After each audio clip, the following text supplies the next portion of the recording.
Magandang araw po mga minamahal kong kababayan.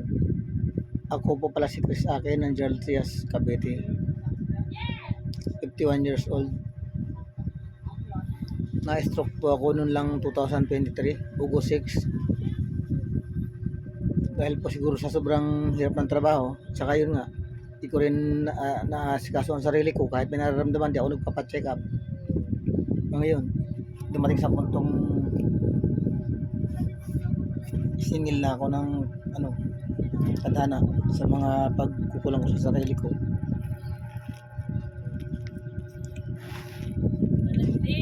May daw pong bawas, sabi po daw ng lulong Chris. Nang? Baha. Tira mo diyan.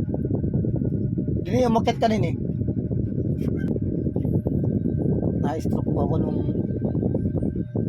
August 6, 2023. Pagising ko po sa umaga, araw po yun ng linggo.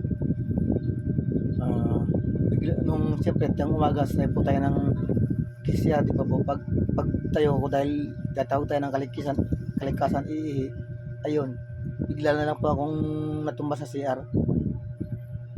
Yun pala, stroke na pala yun. Ayun, sa awa naman ng Panginoon Diyos,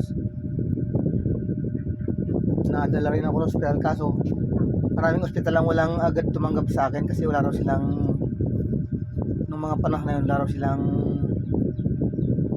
tawag doon?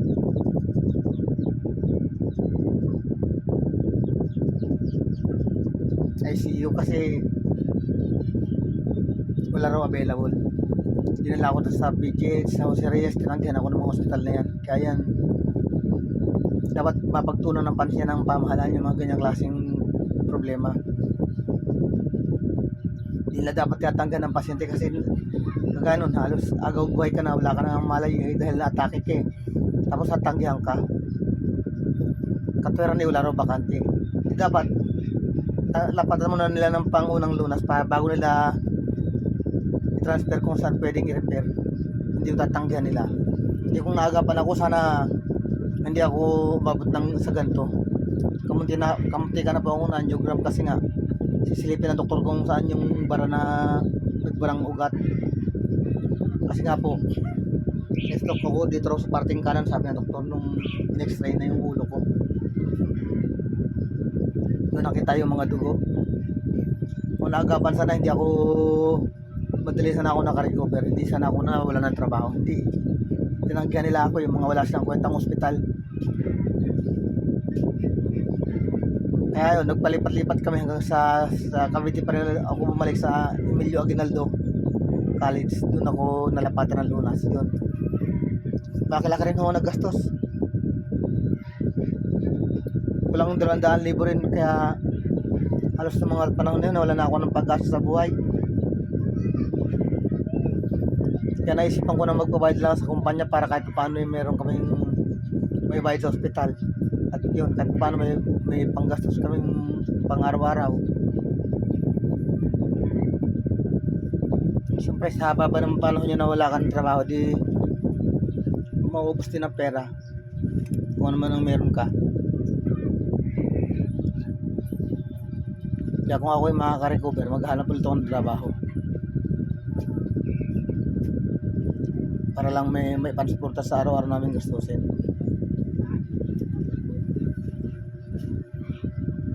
Kahit ano lang, basta may trabaho lang.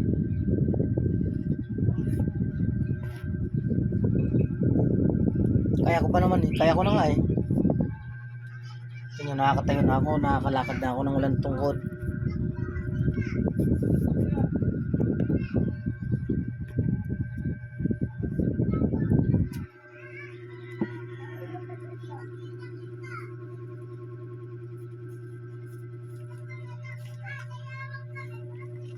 Ganun po talaga tayo, promise.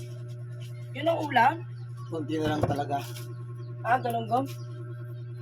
Kung anong gusto mo? Sabi mo, galunggong. Wala ka ipapabili. Wala. Kunti na lang, merienda. Pwede ba?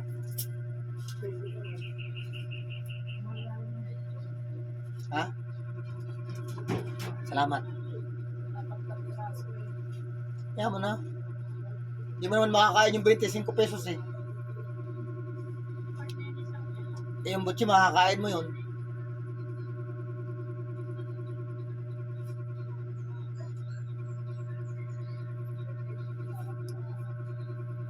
Kaya po, yan, nung ako po'y lumabas ng ospital, yung konti naming pera, siyempre, araw-araw kami nagastos sa mamahal ng gamot ko, ayan. Siyempre, naubos po talaga. Kaya dito ko naisipang magbakasyon sa Batangas, sa probinsya ng asawa ko para lumakas-takas ako kasi dito malapit sa dagat. Kahit pa paano nakakaligo ako sa dagat. May nag-aalalay sa akin. Sa Cavite kasi, nakaka-stress lang lalo eh. Nakaka-stress lalo sa bahay. Mahirap. Dito kahit pa paano nakakain mo yung gusto mong sariwang isda. Sariwa kasi malapit sa dagat eh. Kaya nga gusto ko nang gumaling at na makapagtrabaho na ako. Kaya ko na yun, nakakalakad na ako ng walang tungkod. Nakakatayo na ako.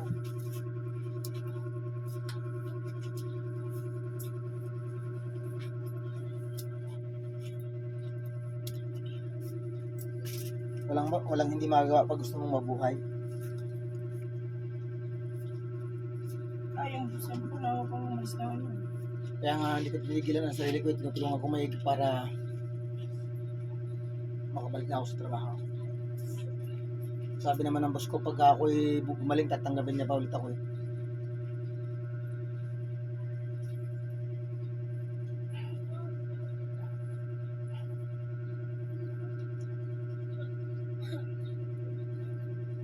Nakipagdalog sa akin ng Panginoon. Kaya sa mga minamahal kong kababayan dyan, mga subscriber ko, maraming salamat sa pagsubaybay niyo po sa akin. At dun sa mga hindi pa po nakasubscribe, mangyari pag-like and subscribe naman po para makatulong kayo sa akin sa pag-grow ng channel ko.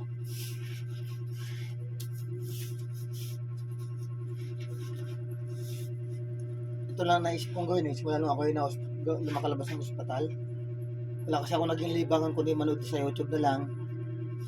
Manood ng mga vlogger na nagbablog. Ayun. Naisip ko, gumawa rin ng mga gantong short video para yung mga may sakit ng katulad ko, mga stroke, yung napanood sila, at least meron sila napag kukuha ng idea kung paano gumaling. O anong gagawin. Huwag silang susuko. Tuloy-tuloy lang ang buhay. Laban lang kasi higit sa lahat manalig tayo sa Panginoon Diyos, magbalik-loob tayo at yun niya tayo papabayaan. At tinan niyo po ako. Naniniwala ako doon kasi kung ako wala siyang plano sa akin, baka yung time na yun kinuha niya na ako, wala namang problema basta siya ang kukuha sa akin. Kaya lang may plano pa sa akin ng Panginoon Diyos eh. Gusto niya pa akong baguhin eh. Kaya kayo ko po, sa mga tulad ko po may karamdaman dyan, mag-pray lang po kayo, huwag po kayo mawala ng pag-asa. Manalig tayo sa panahon ng Hesus Kristo kasi siya lang po ating kaligtasan. Ang Diyos Ama, ang salita niya. Sabi niya nga, hindi lang sa tinapay na bubuhay ang tao, kundi sa salita ng Diyos.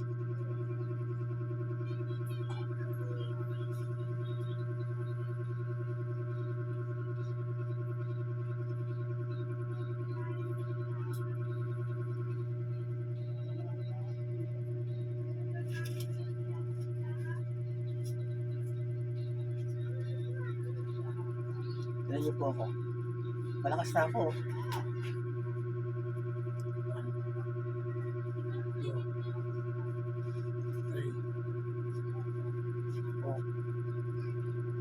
5, 6, 7, 8,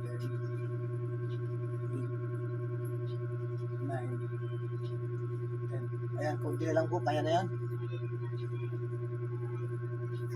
Pag nagtiwalaan nga ako sa trabaho, kaya ko na eh. Nakakaboring na rito sa bahay eh. Gusto ko na makapagtrabaho. Namimiss ko na yung mga dating ginagawa ko. Natutuwa ako pag tinututos ng boss ko sa akin ay napapatapos ko na nagagawa ko ng ayos. Nakakatuwa.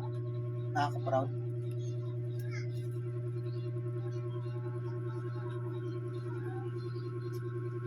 Kaya nagsusumikap akong gumaling eh. Dahil pinangako naman niya sa akin, pag gumaling ako, tatanggapin niya ako ulit.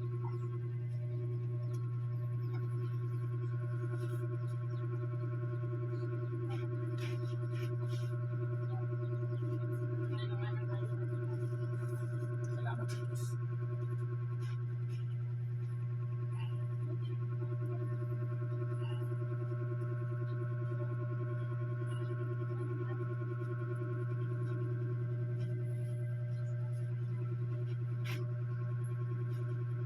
Hanggang dito lang muna po ulit kasi inom po ako ng gamot. Ito po ang mga gamot ko. Ang dami po niyan.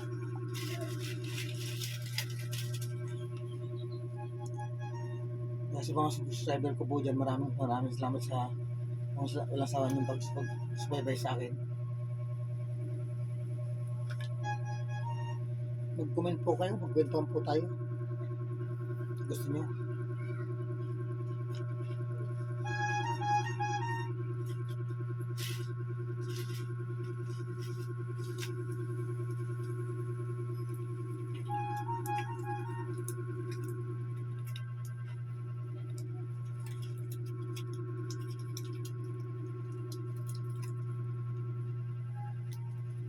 Diba? Mahirap pero kailangan mong mabuhay. Kailangan mong pagsumaktikan lahat para umalig. Susubok lang mga ito. Susubukan lang ng Panginoon to. Gano'n hanggang saan ako katatag. Hanggang gano'n ako nalig. Hanggang saan ako nalig ko sa Kanya. Eh yamang ako ay kanagda sa iglesia ng Diyos. At takipagtipan na ako sa Kanya. Ang pangako ay tuloy na ako. Sa pagpapakabuti kasi siya na yung katipan ko rito eh. Hindi na akong sino-sino lang.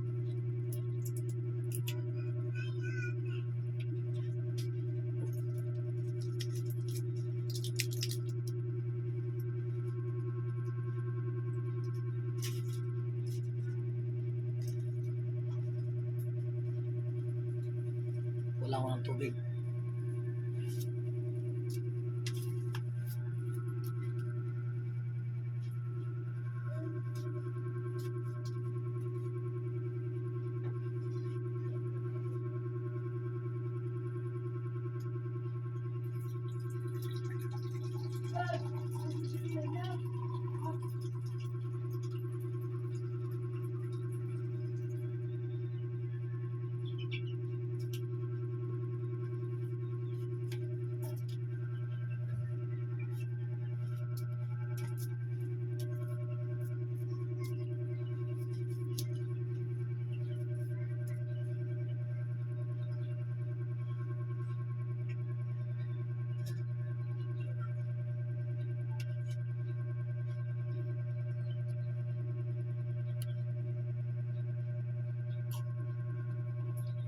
Eh, sa puso muna para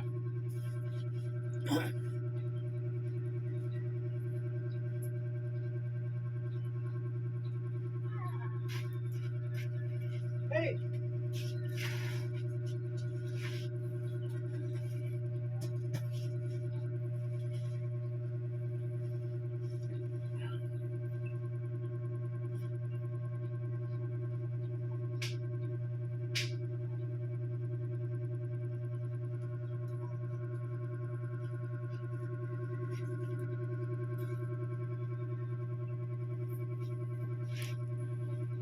yan, sa high blood naman.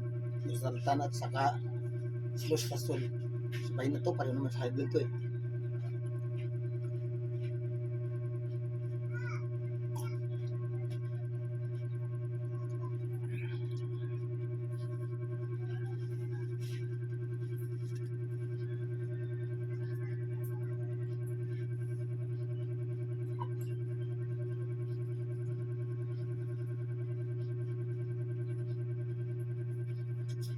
Ito yung gamot kasi baka mangalat.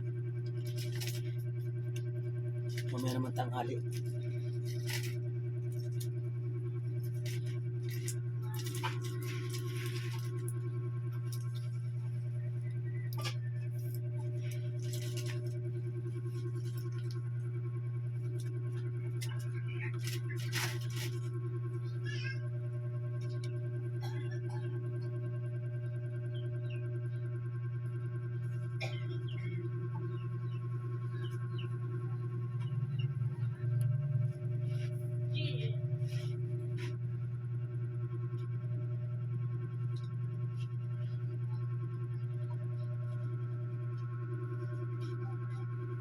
Last, hemoglobin naman. Yung iron sa dugo. Kulang daw ang dugo ko, sabi nito. Okay na.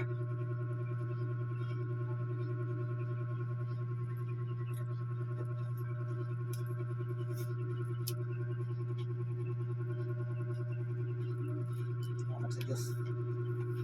Sampo pa na. Okay nga, dito lang muna po ulit.